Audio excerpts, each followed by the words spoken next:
I suspect we may have a few more people joining us, but I'm going to kick off the session on time. I'm Trudy Stedman. I'm just here to kind of bookend Jon's session as such. I'd like to welcome Jon, who's a strategic HR consultant, and he's also a trainer at a new digital strategic HR academy. Jon has a strong focus on organisational effectiveness, and he has written a book, The Social Organisation, just about this very topic, and that's going to be the basics for his workshop. I'm sure Jon will let you know whether he wants you to put your questions in the Q&A or in the chat, but otherwise we'll kick off. Over to you, Jon.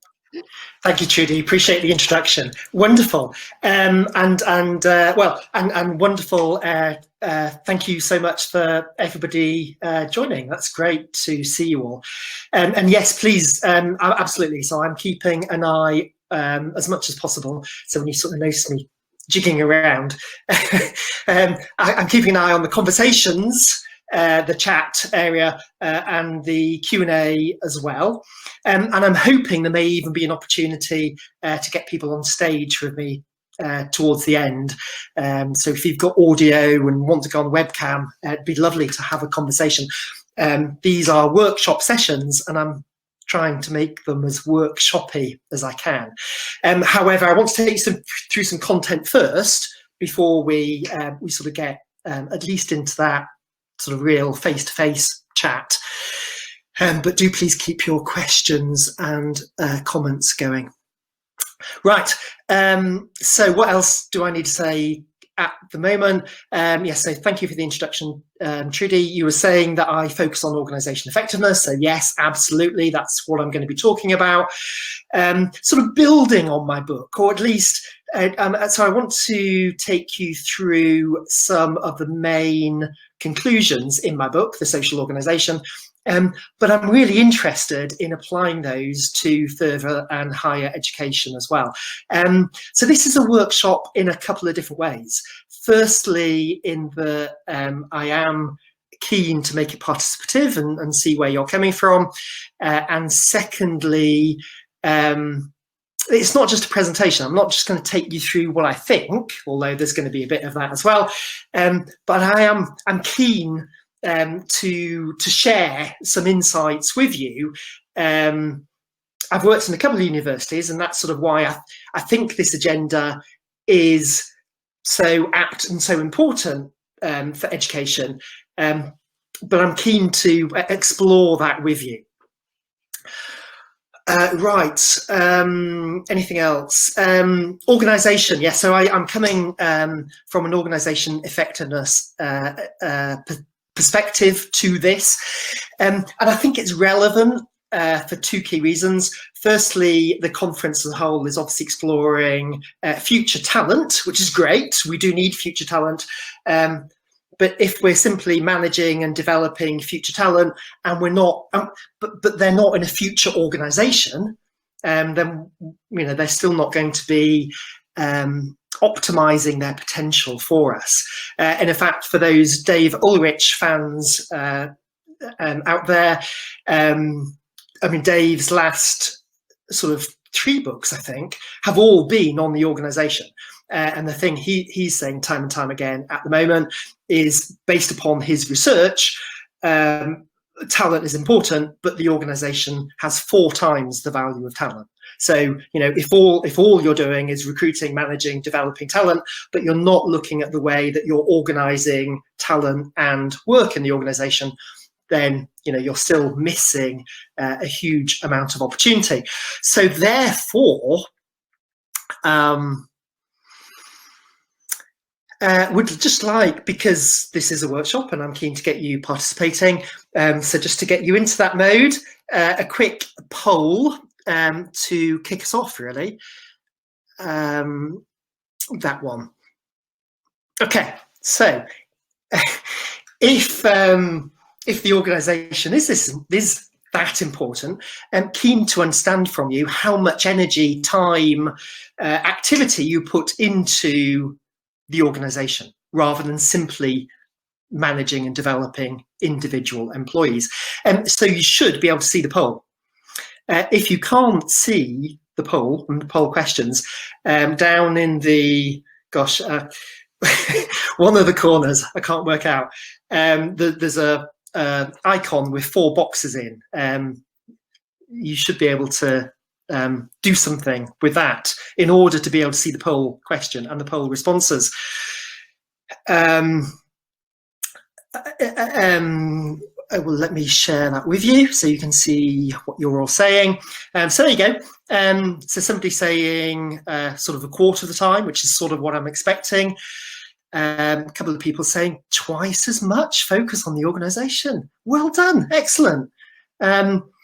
I did include 4 times as well, but without any real expectation that anybody would respond to that option. But in a sense, isn't that what we should be doing? You know, if the organisation has 4 times the value of talent, shouldn't we actually be putting, you know, a really significant focus into the organisation? So thank you for that. Really interesting. Right. Oh, and we've got a few questions or comments. Bottom right. Thank you. A little bit late, but there you go. Okay. Anything else going on? Okay, I think that's it for the moment. Some more slides for you then. So this is the agenda. So I'm going to share with you some inputs on organisational innovation. And I've got another poll to do at that point. And then I'm going to share my hypothesis about why this is such a key topic in education. And then if we've got time, so I'm going to talk quite quickly, I've got 4 sort of key questions to focus on, taking us on to things like role analysis. But I have to sort of cover all of those I have to set out the context for why I think role analysis is also quite interesting, because I think the way that people perform roles change in a future organisation approach. And as I said, so I'm going to be keeping an eye on the chat, Q&A, just keep them coming as we progress through, and hopefully we'll find an opportunity for people to take the stage towards the end of the session as well. So onwards, organisational innovation. There's a lot happening, you know, and there's been a lot of change around organisations, probably for a couple of decades now, actually. But like so much else, COVID has, well, it's changed some of it. I know, well, some of you will have attended another workshop, which obviously I can't get to because I'm, well, I won't say stuck here, but I'm in this workshop.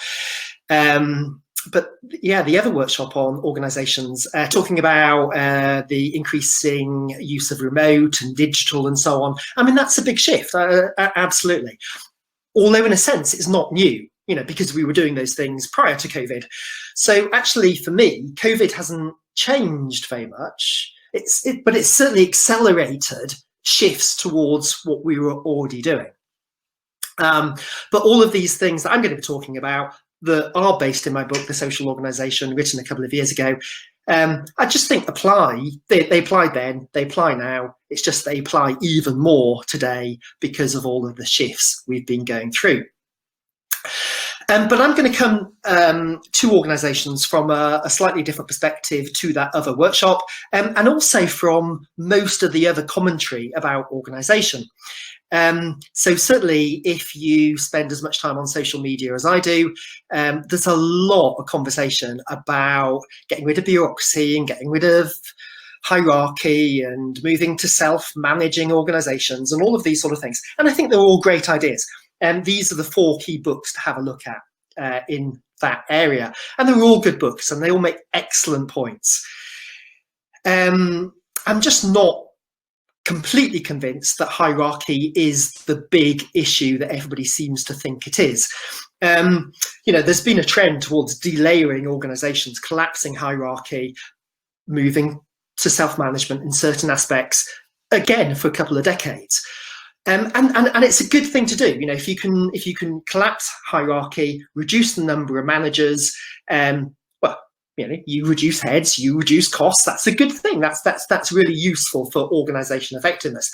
But actually, and you do have significant savings for you speed up communication as well, which is a good thing to do. But you don't actually change anything fundamental or sort of strategic about the organisation. You're saving costs, great, but there's more we can do. We can have bigger impacts on our organisation than that. And I think that rather than just looking sort of vertically down the organisation at the hierarchy, we need to look horizontally at the different ways that people work together in groups and networks. I think that's a more fundamental aspect of organisations. So organisations are networks. If we can understand the way that people network together, it helps us understand the different ways that we can organise people. And these are the three opportunities really for networks, for people networks with inside organisations, in fact any type of network at all. And the slide, so this slide from Paul Barron in the 1960s, actually is about computer networks, not people networks. These were the slides that he developed when he was participating in the design of the internet, and was basically saying, look, you can design networks in a very centralized way, everyone pointing in towards one central node. You can organize them as decentralized networks where you have a sort of multi-hub and spoke approach, and you have different centers of power all sort of cooperating with each other. Or you can have a fully distributed network where everybody is sort of connecting with the people around them in a way that makes sense to them, and power is a much more distributed across the organization. And his suggestion was the distributed network is the most robust, which is why we've designed the internet that way, which is why it's as incredibly useful as it is. But actually these three network types apply just as well to human organizational networks. So just adding a line there in terms of the way we can apply these inside our organizations. Our centralized network, most organizations today are still highly centralized, so basically that node in the middle, you sort of pull it up to the top with all of the other connections hanging off from it, and that's our hierarchical organization chart with the chief executive at the center or at the top. But most organizations, certainly in education, still use. But we also have the opportunity to use decentralized forms, and these are primarily teams and communities. Those are both sort of hub and spoke type approaches to organization. I'm going to explain these a little bit more, but basically teams are decentralized groups around work. So you split the work down into different pieces of work, different projects, and then you apply teams to undertake those projects. Communities are decentralizing via people rather than by work. So you sort of bring people together around things that they're passionate about. In HR, particularly learning and development, we use communities for communities of practice, communities of interest to support learning.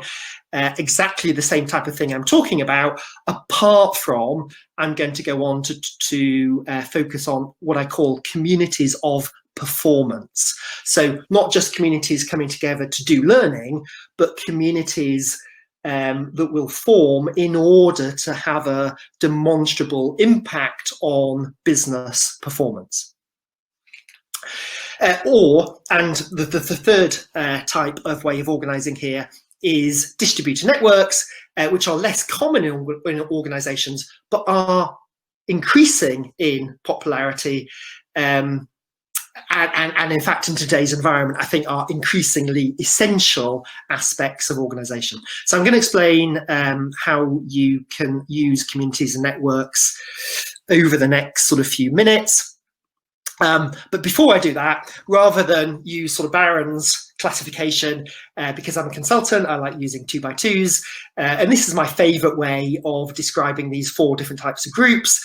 So you have a horizontal axis about whether your main focus is about task or people. So basically, functions and teams are both taking the work and sort of farming the work out to people. Whereas the top two approaches, communities and networks, is getting the people together to identify work that they can do. So both top and bottom are about work and people, but which of those you prioritize and focus on first actually makes a big difference to the way that those types of groups work. And then along the bottom, you've got whether you're focusing internally, like functions and communities, or sort of out of the group, either at customers or business objectives like teams, or the rest of the organization like networks. So you've got a sort of span through this model from very centralized bottom left through to distributed at the top right. So I think I've got my head around the way the system's working now. So I just want, I'm not going to talk anymore about functions because I think we all understand them. Yeah, they're the departments and faculties and so on that we still all tend to use. But I'd like to talk a little bit more about teams, communities and networks. And then I'm going to share with you my big idea about why. So lots of organizations are now much more melded, and they're using all of these different types of ways of organizing. But if there was like one sector where I think this should be being used more than anywhere else, perhaps it's education. So yeah, I'm hoping this will be very resonant and relevant for you. So teams, cross-functional teams. So functions, you know, you organise everyone within a specialism. Teams and functions aren't really teams. We call people in functions teams, but they're not. You know, people are working independently more than working together. A cross-functional team spanning across the functions, particularly in sort of agile teams, which have obviously become very popular over the last sort of 5 years in particular, really do work as teams. And they work horizontally across the organisation, focusing on key business objectives rather than vertically within functions. We've seen an increase in these horizontal teams during the pandemic as well. So going back to sort of March, April, lots of organisations set up autonomous crisis management teams just to respond as quickly as possible to the new normal we were working in. And we should be, in education as well, looking at using, increasing the opportunity to use teams. However, I think that communities and networks are even more appropriate. So communities, like communities of practice, communities of interest, and decentralized hubs like teams, but organised around the people rather than organised around work. If you understand the use of communities in learning, and perhaps have read Etienne Wenger's work around these, you know, he talks about communities being three things. So it's a group of people with a shared passion around a particular domain, and a desire to have a purpose, to do something based upon that, in L&D, to sort of share learning within a particular area. And we can use that potential in organizations quite easily. So probably the most prevalent example in organizations is centers of excellence. You know, so most of you, I'm sure, will use something like the Ulrich model for HR organization. So you have a number of centers of excellence around resourcing, learning, performance management, employee relations, and so on. Those centers could be communities.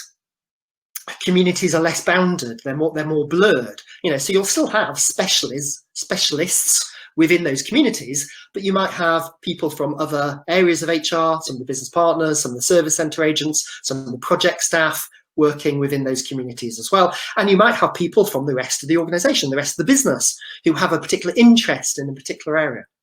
And the key thing here is that the bottom line in my 2x2 works through extrinsic motivation or extrinsic manipulation, basically. You know, you have to give people objectives and give them a bonus, because otherwise they won't do anything. The top line, communities in particular, work through intrinsic motivation, through passion. People want to do stuff. And a centre of excellence, people are really interested in recruitment or learning or whatever, which is why you've got specialists in that area. So you don't have to dictate, this is what you need to do. Just get them together in a community and let them decide for themselves what they need to do. Again, in the pandemic, we had in the UK, I'm not clear about Malaysia, in the UK we had close to 1 million people volunteer to support the National Health Service or local volunteering centres. Not getting paid, not being manipulated or told to do something, but was seeing that cause as being so important that they wanted to devote their time, to volunteer their time towards that cause. Just think of what we could achieve if we can tap some of that energy and enthusiasm within inside our organisations. And I loved everything that Deborah was saying. And the best place to leverage that enthusiasm, I think, is in communities. We should be making much more use of the power of communities in organisations than typically we do. Networks, like communities, organised around a passion with people who want to do something. The key differentiation is networks tend to be a lot larger. So communities are all about the relationships with other members of the community. So they can work up to 50, 100, maybe 150 people. It's the Dunbar number. That's the cutoff if you're aware of that. The size of the group where everyone can still have close connections to each other. You get networks and organisations of up to several, tens of thousands of people. In GE is probably my best example of this. So networks are different in being larger, and because people can't know each other, communities tend to be all about supporting people in the community. Networks, because that they can't do that so well, but what they can do is impact the rest of the organisation. So networks focus outside. Employee resource groups, affinity groups, or can be networks, and they can be communities. So they can either sort of support members of a minority and sort of look after themselves. That's the community type of ERG, or they can sort of make the cause, promote the cause of the minority to the rest of the organisation. That's the network type of ERG.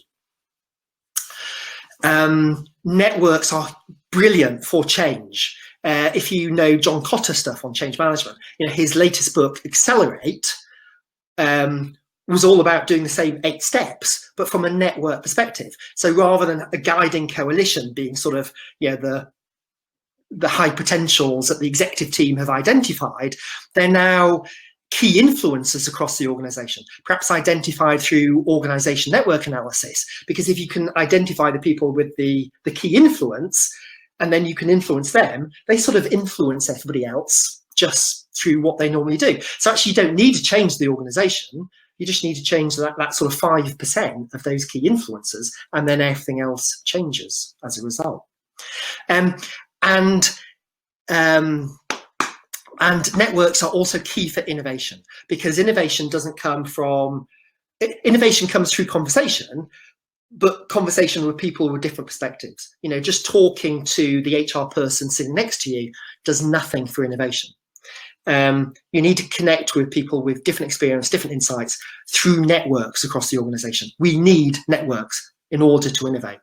There's a key issue at the moment for all organisations in any sector, that to get beyond the pandemic, we're all going to have to innovate. And yet it's these more discretionary, distributed networking connections that have seen the greatest fall during the pandemic. We're going to find it difficult to innovate because these type of connections have decreased. Just a reminder, any questions on any of this, please do share in the conversations or the Q&A. Right, anyway, so I think that was Oh, actually, so I did have 2 more slides, which I'm just going to show you, but not really talk about. Melds. One of the advantages about organising through teams, communities, and networks is that you don't have to. They don't work on bureaucracy. They work on principles rather than rules. So the old way of combining of supporting different dimensions. You know, you want to support customer groups and product groups or something. There's a university equivalent for that. I can't quite think of it. But the way you do that is you sort of combine both of those 2 dimensions in a matrix, and you hardwire it, and it needs lots of structure and bureaucracy and rules and regulations to make it work.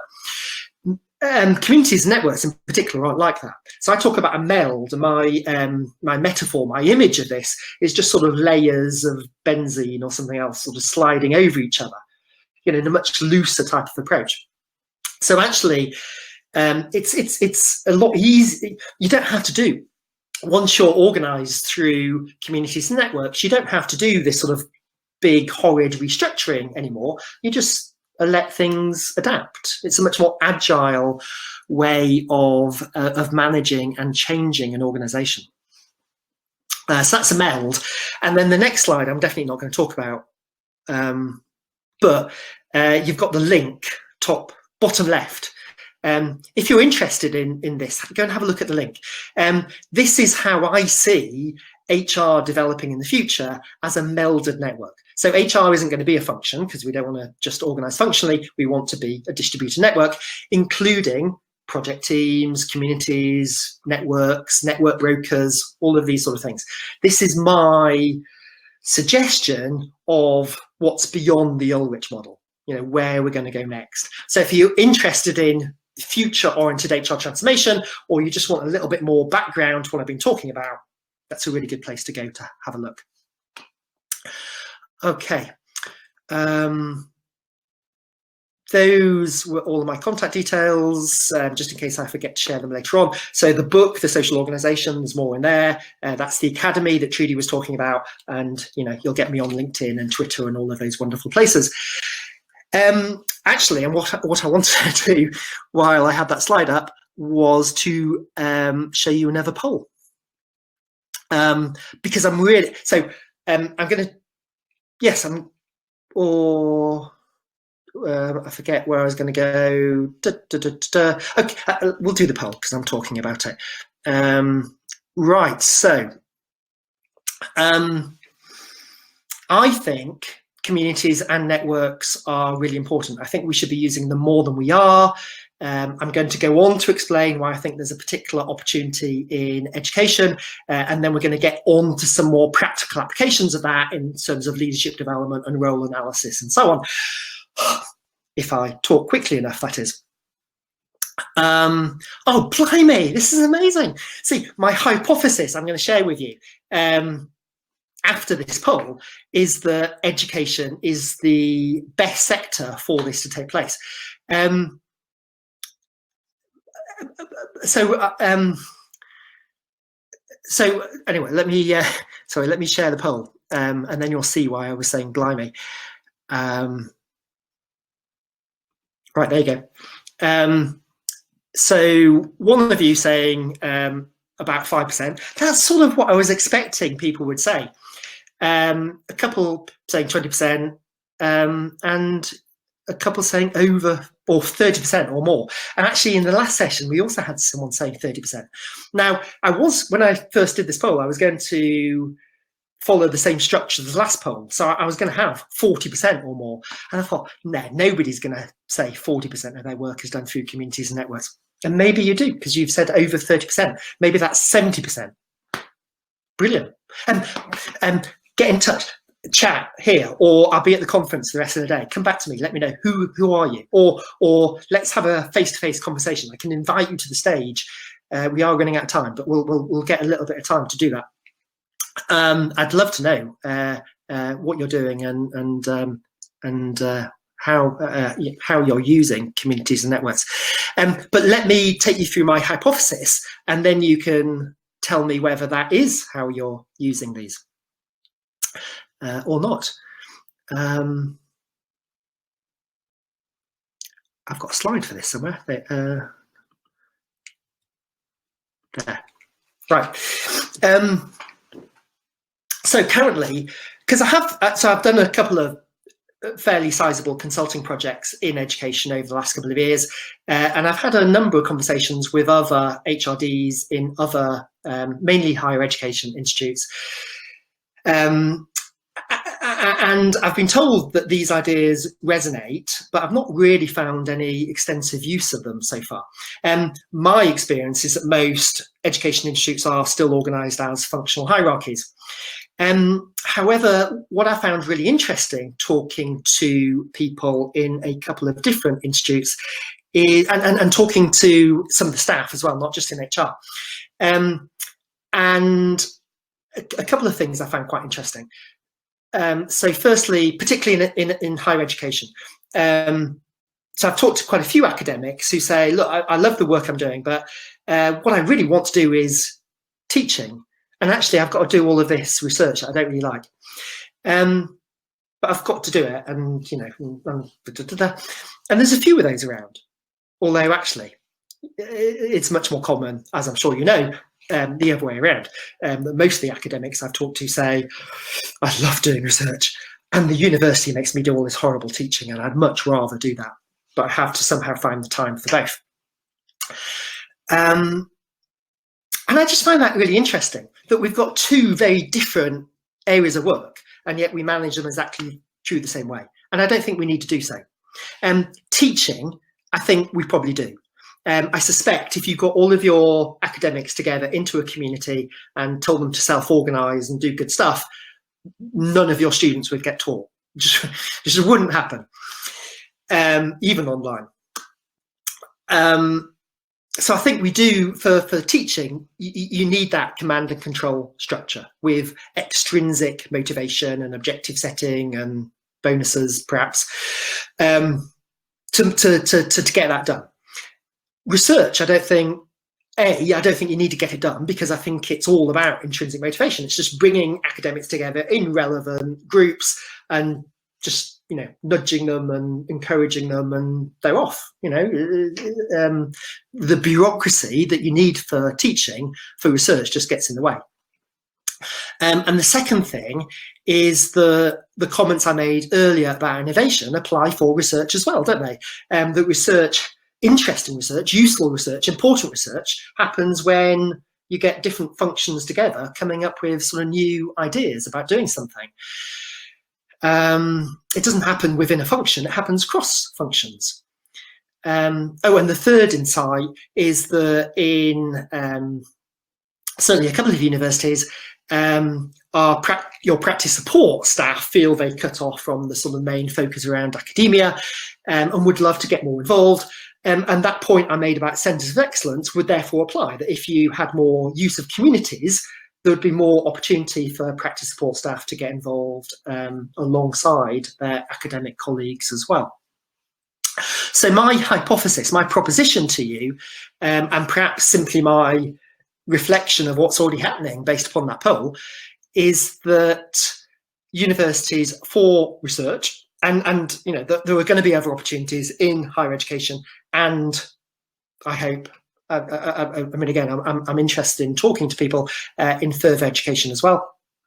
But certainly in that research area, which is sort of my core example, we bring academics together into communities, relevant areas that they're passionate about, and we connect those communities together over networks, and we take the whole research area out of our existing hierarchical bureaucracy because it's just getting in the way.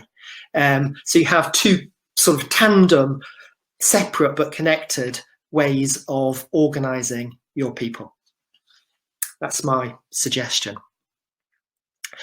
And I've got a couple of questions I'd like to explore with you. How long have we got? 5 minutes? Not, well, that's more than I had last time. Is it 5 minutes? I think we finished at 5 to. I've got it on my notes somewhere. Cheryl was going to tell me. Anyway, I'll continue until I'm told to shut up.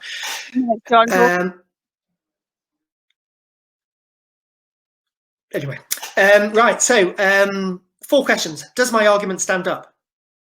anybody in the conversation. You can either say yes or no in the conversation, in the chat area, or if you want to drop your name in there, I can see if I can put you up on the stage with me, because it is a workshop.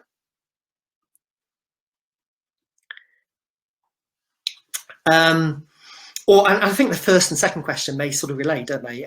Does the argument stand up? Am I correct that this is a key opportunity in education? And then we are going to be struggling a little bit time for this. But how does that change, all of the other things that we do in HR in terms of leadership development, role analysis, career progression, all of these wonderful things. Or, in the last workshop, we talked quite a bit about the sort of change management for it, which I don't think is as hard as you might think it might be.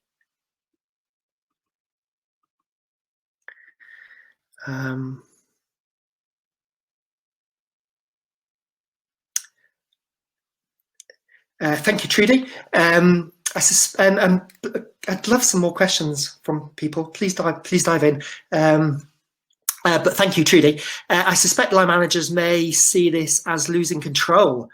Yes, that's sort of the point. Well, that centralization, decentralization, distribution, as you move towards communities and then onto networks, the whole purpose of that is about distributing responsibility, authority, accountability, giving the people doing the work more responsibility for what they do.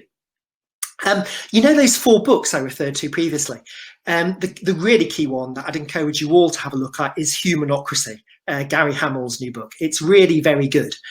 So Gary says the problem of organizations is hierarchy, basically bureaucracy, but he's sort of basically hierarchy, that you've got all of these layers up and down the organization. I disagree with that diagnosis. I don't think that's the big problem.